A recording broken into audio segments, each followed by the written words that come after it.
মুসলমান ডাকতে বলতেছেন, ভাইরে 3 দিন পর্যন্ত এসেছিলেন, অবশ্যই তো কোনো কারণ আছে, কি জন্য এসেছিলেন? বলে হুজুরের কাছে, নবীর কাছে আমি গিয়েছিলাম, নবীকে বললাম যে নবী গো 3 দিন পর্যন্ত আমি কিছু খাই না, আমার পেটের মধ্যে খাবার নেই, আপনি কিছু দেন। নবী বললেন আপনার কথা আপনাকে চাওয়ার জন্য বলেছে, আপনার কাছে আমি 3 দিন এসেছি। প্রথম দিনে আসার পর দেখলাম পিপিলিকার মুখ থেকে আপনি সিরিকার নিচ্ছেন, এই জন্য আমি বলি নাই। দ্বিতীয় দিন দেখলাম তুলা উড়ে যাইতেছে, সেই তুলা আপনি ধরে ধরে নিচ্ছেন। আর আজকে যে দৃশ্য দেখলাম বাতির একটু আলো বেশি হয়েছে, তাই যে আপনি রাগ আর গরম হয়েছেন, আপনি আমাকে কি দান করবেন হুজুর? এই কথা, দানের কথা বলার জন্য আসছিলাম, কিন্তু বলার সাহস পাচ্ছি না, আমি চলে যাচ্ছি।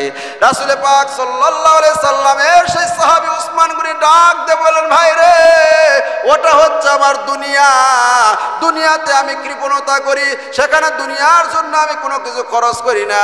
আর রাসূল তোমাকে পাঠাইছে, এটা হচ্ছে আমার আখিরাত, এখানে আমি দান করলে আমি আখিরাতে পাবো। ওই যে দেখতে পাচ্ছ মিশর থেকে ব্যবসা করে আসছে, ওই যে উটের পাল দেখতে পাচ্ছ, ওর মধ্যে যেটা মন চায় সেটা নেই, তুমি বাড়িতে চলে যাও। সুবহানাল্লাহ। কোন ফকির তো খুশি যে ওই উটের একটা নিয়ম আছে, বুঝছেন? উটের একটা আমির আছে, মানে নেতা আছে, ওই নেতাকে ধরে টান দিলে যতগুলো উট পিছনে পিছনে আছে, ভেড়া দেখছেন না, ভেড়ার এরকম একটা আমির আছে, দেখবেন সামনে যায় মেরা, ওর পিছনে সবগুলো দল ধরে যায়, তাই না? উটের আর বেশি মানে, আমিরকে মানে।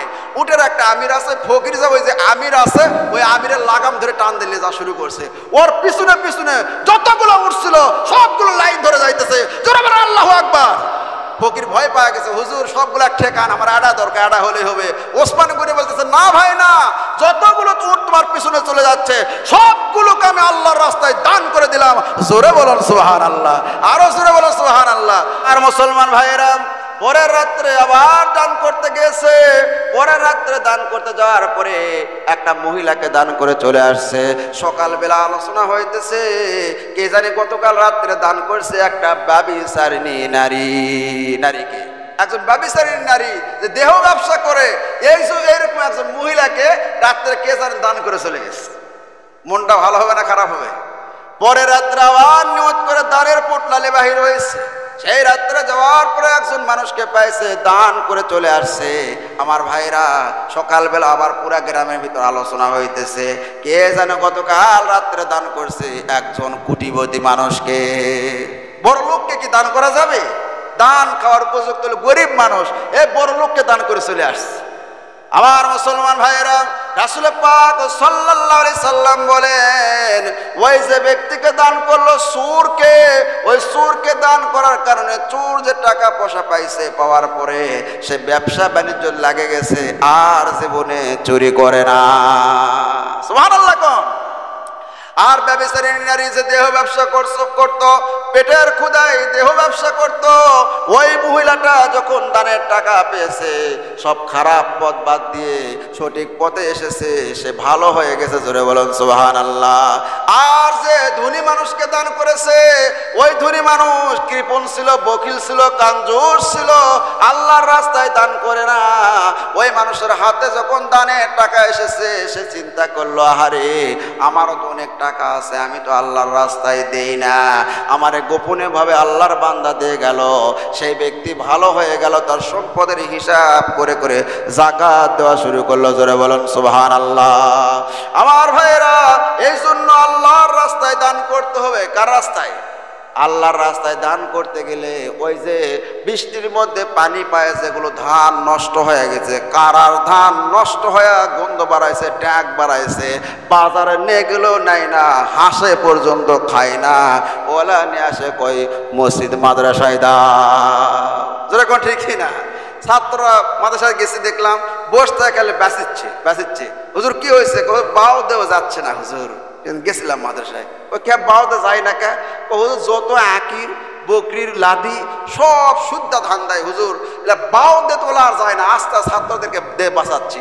আমার ভাইয়েরা, আপনি দান করেছেন কার জন্যে? জোরে বলেন। আল্লাহর নাম নেয় না ভাই। কার জন্য দান করেছেন? আল্লাহর জন্য দান করেছেন। আপনি মসজিদে আসছেন, যখন মসজিদে আসার সময় কি আপনার মন বলে না যে আমি সপ্তাহে একটা দিন মসজিদে যাচ্ছি, আল্লাহর ঘর মসজিদে 20টা টাকা, চকচকা 20টা টাকা আল্লাহর ঘর মসজিদে আমি দেই। এটাই আমার জীবনের সবচাইতে বড় পুঁজি থেকে যাবে। আমি যা খাচ্ছি তাই আমার থেকে গেল, আর যা রেখে যাচ্ছি সব কিছু তারা আমি মৃত্যুবরণ করার পর আমার ছেলে সন্তান বিবাল বাচ্চা সব ভাগ করে নিবে, কিছুই যাবে না। সপ্তাহে যে আমি 20 টাকা 30 টাকা 50 টাকা আল্লাহর ঘরে দিয়েছি, এটাই কিয়ামতের দিনে আপনি আমার মিজানের পাল্লায় গিয়ে দাঁড়াবে। জোরে বলুন সুবহানাল্লাহ।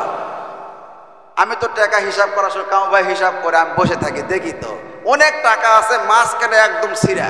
কাউ ভাই করছে, ভাই দেখেন তো এটাতে কি হবে কোন তো, মাঝখানে সিরা পেয়েছে এমন ভাবে দিচ্ছে বুঝছেন, ওই টাকা বাজারেও নিবে না, ওই যে আপনি 2 নাম্বার টাকা যে সিরা টাকা ওখানে নিলেও মানে উল্টা টাকা দিয়ে ওই টাকা বিক্রি করা লাগবে, এরকম অবস্থা।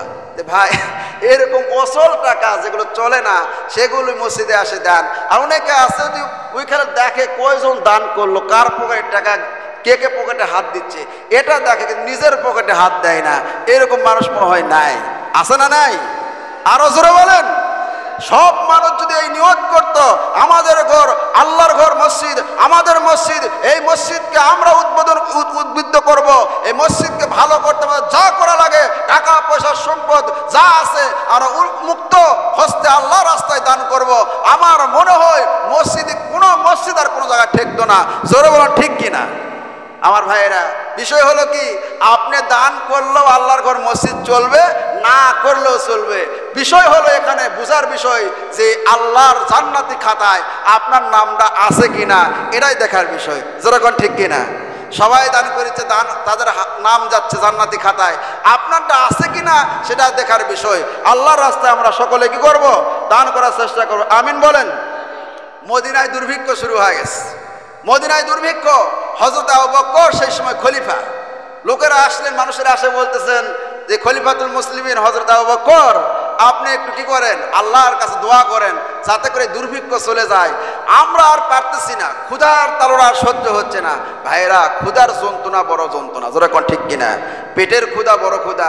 1971 সালে এই জন্য কোন কবি বলেছিল, এই বেটা ভাত দে না হয় মানচিত্র খাবো। কি বলেছিল? ভাত দে না তো মানচিত্র খায় ফেল দিব, মানচিত্র নিয়ে আর দেশ নিয়ে আর মাটি নিয়ে আমি কি করবো, পেটের মধ্যে ভাত নাই। জোরে কোন ঠিক কিনা? হযরত আবু বকর সিদ্দিকের কাছে এসেছেন, আসার পর বলতেছেন, আবু বকর আল্লাহর কাছে দোয়া করেন, আপনি আর ক্ষুধা যন্ত্রণা সহ্য হয় না, আমরা সহ্য করতে পারতেছি না। আবু বকর বলেন, ঠিক আছে, আগামীকাল ওই জায়গায় আপনার সকলে জড়ো হবেন, সবাইকে বলবেন, সেখানে আপনাদের সকলকে নিয়ে আল্লাহর কাছে দুর্ভিক্ষর জন্য দোয়া করব। আমার মুসলমান ভাইয়েরা, এই কথা বলে মানুষদেরকে পাঠায় দিয়েছে। ওই রাত্রে হযরত উসমান গনি ব্যবসা করে আসছেন। সুবহানাল্লাহ কোন? ওসমান গনি ইয়ামান শহর থেকে ব্যবসা করে সবে মাত্র এসেছেন। এরকম শত শত উট ভর্তি অনেক খাবার নিয়ে এসেছেন, অনেক সম্পদ সে বহির্বিশ্ব থেকে ইয়ামান শহর থেকে নিয়ে এসেছেন। মানুষের কানে কানে চলে গেল, কারণ পেটের মধ্যে ভাত না থাকলে, খাবার না থাকলে, ক্ষুধা লাগলে কিন্তু ঘুমও চোখে আসে না। যেরকম ঠিক কিনা? ঘুম আসবে যাবেন, আপনি না খায় আসেন, এই পাশ ওই পাশ হবেন, ঘুমও চোখে আসবে না। মানুষেরা যখন শুনছে যে ওসমান গনি এসেছে, কি করে ব্যবসা করে এসেছে, অনেক সম্পদ নিয়ে আসছে, অনেক উপর নিয়ে আসছেন ইয়ামান শহর থেকে, সব মানুষেরা ওসমান গনির কাছে গেলেন, যা বললেন যে ভাই আমরা তো খুব ক্ষুধার্ত, আমরা এই দুর্ভিক্ষ দেখা দিয়েছে, কোনো খাবার চাল ডাল কোনো কিছুই নাই, খেজুর নাই, কিচ্ছু নাই, আপনি আমাদেরকে সাহায্য করেন। আপনারা সম্পদের 1 কেজির বিনিময়ে আপনারা কি দিবেন, কত টাকা দিতে পারবেন? সব মানুষেরা বললো যে আমাদের কাছে 1 দিনারের বেশি দেওয়া সম্ভব না, বেশির থেকে বেশি 1টা দিনার দিতে পারবো। সেই সময় ওসমান গনি বললেন যে না, 1 কেজি আমি সম্পদ দিব, আর এর বিনিময়ে 700 দিনার দেওয়া লাগবে। কয়শো দিনার? সব মানুষেরা বলে, যে আশায় আসিলাম আশা তো আর পূর্ণ হলো না, না খায় মনে হয় মরতে হবে। সব মানুষ মন খারাপ করে যখন চলে যাচ্ছেন, হযরত ওসমান ডাক দিলেন, ভাই আপনারা দাঁড়ান। সুবহানাল্লাহ কোন? ভাইয়েরা, আপনারা দাঁড়ান, কেউ যাবেন না, আসেন আপনারা বলেছিলেন 1 টাকা দিবেন, 1 কেজি আমি গম দিব অথবা আটা দিব, খেজুর দিব, আপনারা 1টা দিনার দিতে চেয়েছিলেন। ভাইয়েরা, আপনাদের কাছে আমি চেয়েছিলাম কত? বলে 700। বলে এই চুক্তি আমার হয়ে গেল আল্লাহর কাছ থেকে। আল্লাহ পাক বলেছেন, আল্লাহর রাস্তায় যে ব্যক্তি 1 টাকা দান করবে, আল্লাহ পাক 10 থেকে 700 গুণ বাড়ায় দিবেন। জোরে বলুন সুবহানাল্লাহ। এই কথাটাই তোমাদের মুখ থেকে থেকে আমি বাহির করে নিলাম রে ভাই, এই যে শত শত উট ভর্তি খেজুর আছে, ডাউল আছে, তারপরে গম আছে, জব আছে, যা কিছু আছে তোমরা সবাই ভাগ করে নাও, এগুলো আমার একটাও দরকার নাই। আল্লাহ পাক ওসমান রে গুণী বানায় দিয়েছেন, ধরে বলেন সুবহানাল্লাহ। গুণী বানায় দিয়েছেন, ধনী বানায় দিয়েছেন। কেমন ধনী? রাসূল পাক সাল্লাল্লাহু আলাইহি সাল্লামের কাছে একজন ভিক্ষুক এসেছেন। ইয়া রাসূলুল্লাহ, 3 দিন পর্যন্ত কিছু খাই নাই, হুজুর আপনি কিছু দান করেন। নবী বলতেছে, আমি তো 5 দিন পর্যন্ত না খাই আছি। তোমার পেটে কয়টা পাথর? বলছে একটা পাথর। আমার পেটে দেখ 3টা পাথর। আমি তোরা কি দেবো বাবা? তো শোনে, আমি তোর পরামর্শ দেই। আমার একটা সাহাবী আছে খুব দানশীল, তার নাম হলো ওসমান, তার কাছে যাও, সে তোমাকে কিছু দিবে। ফকির এবার ওসমানের বাড়ির কাছে গেছে। যাওয়ার পর দেখতেছে ওসমান গুনি বসে বসে ওই যে ইয়ামান শহর থেকে, মিশর থেকে, জর্ডান থেকে যেগুলো চিনি নিয়ে আসছে, ওই চিনির মধ্যে আপনার পিঁপড়া লাগছে। পিঁপড়া ওই চিনিগুলো টেনে টেনে নিয়ে যাচ্ছে, পিঁপড়ার মুখ থেকে চিনি ছাড়ায় ছাড়ায় নিচ্ছে। এই দৃশ্য দেখার পরে এখন ফকির করছে, হাই রে, আমি তো ফকির, কোনোদিন পিঁপড়ার মুখ থেকে চিনি কাড়াইলেই না, আমার তো একটা বড় শিকটাই, ই আমাকে কি দিবে তাই, বুঝলেন না? মন খারাপ করে নবীর কাছে, হুজুর কার কাছে পাঠাচ্ছেন? মানুষ। পরীক্ষা কি হয়েছে? বলে পিঁপড়ার মুখ থেকে চিনি কাড়াইলাই, হে আমার কি দিবে? বলে যাও, তুমি যাও, যা আমার কথা বলো। পরের দিন আবার আসছে, যাওয়ার পরে দেখতেছে ওসমান গনি ওই যে তুলা নিয়ে আসছে, তুলা আপনার শিমুল গাছের তুলা নিয়ে আসছে বিক্রি করার জন্য, ব্যবসার। সেই তুলাগুলো লেড়া দিয়েছে, একটু ভিজে গেছে, সেই তুলা বাতাসে উড়ে যাচ্ছে, বাতাসের সাথে দৌড়ে দৌড়ে যাচ্ছে, আর একটা করে তুলা ধরছে।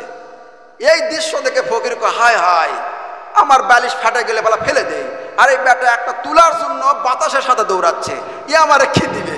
আবার নবীর কাছে আসছেন, হুজুর আপনি দিলে দেন, না দিলে ওই কি প্রণাকে আমার পাঠান না। নবী কই, যা রে বাবা, তুই যা, আমার নামটা খালি কবি। পরের দিন গেছে, যা দেখতেছে ওই সন্ধ্যা হয়ে গেছে, বুঝছেন, বাতি জ্বালাইছে, ল্যাম্পর একটু চেরাগের শৈলতাটা একটু বেশি হয়েছে, আলো বেশি হচ্ছে। সমস্ত বাড়ির চাকর বাকরদেরকে বলতেছে, এত আলো বেশি দেওয়া ভালো না, অপরচয় হলো শয়তানের ভাই, আলো কমায় দাও। সুবহানাল্লাহ কোন।